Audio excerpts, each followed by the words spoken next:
Work breakdown structure involves the decomposition of major project deliverables into smaller, more manageable components until the deliverables are defined in sufficient detail to support development of project activities.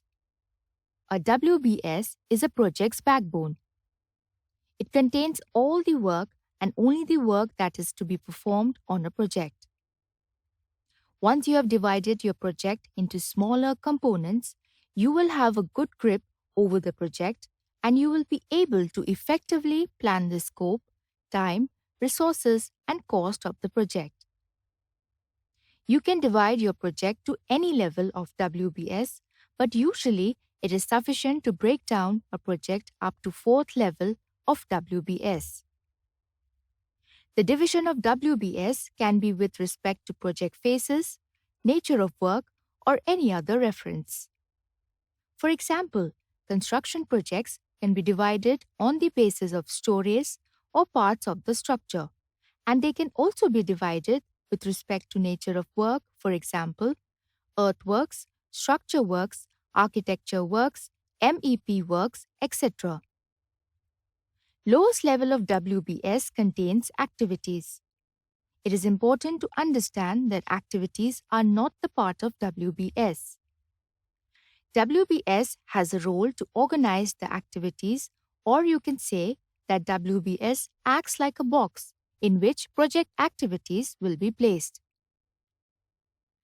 Let's see an example of WBS. This is a project title which is construction of a 2-story building.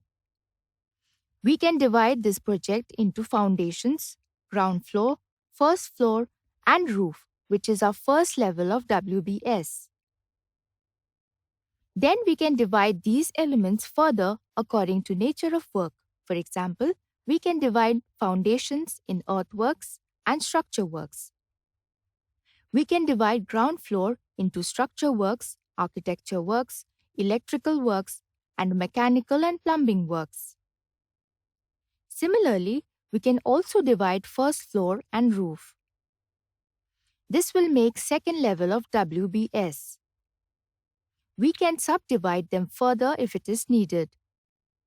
Now we can place activities in our lowest level of WBS. WBS elements which contain activities are also called work packages.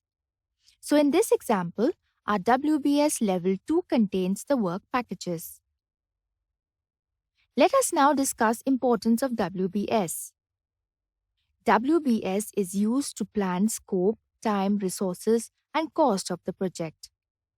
It is easy to plan a component of a project rather than planning a project as a whole. Your estimates will be more accurate and you will be more confident about your plan. WBS is used to organize activities of a project.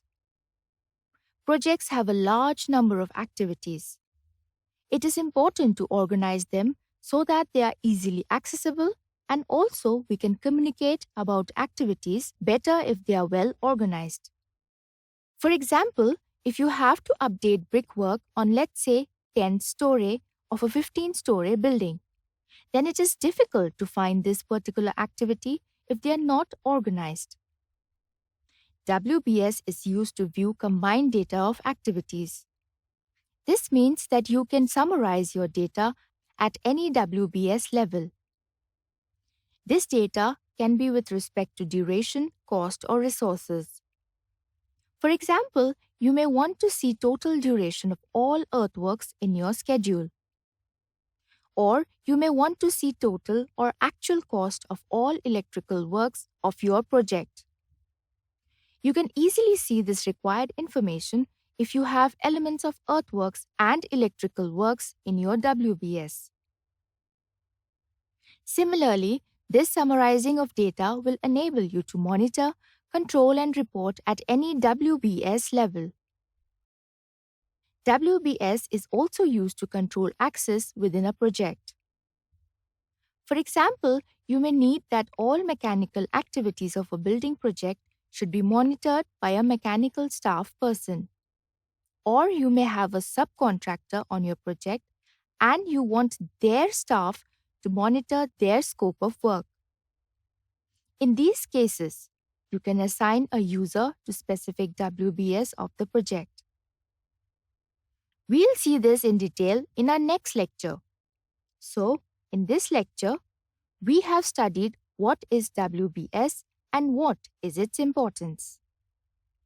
We'll discuss how to make WBS in Primavera P6 later in this course. For now, let's move to our next lecture.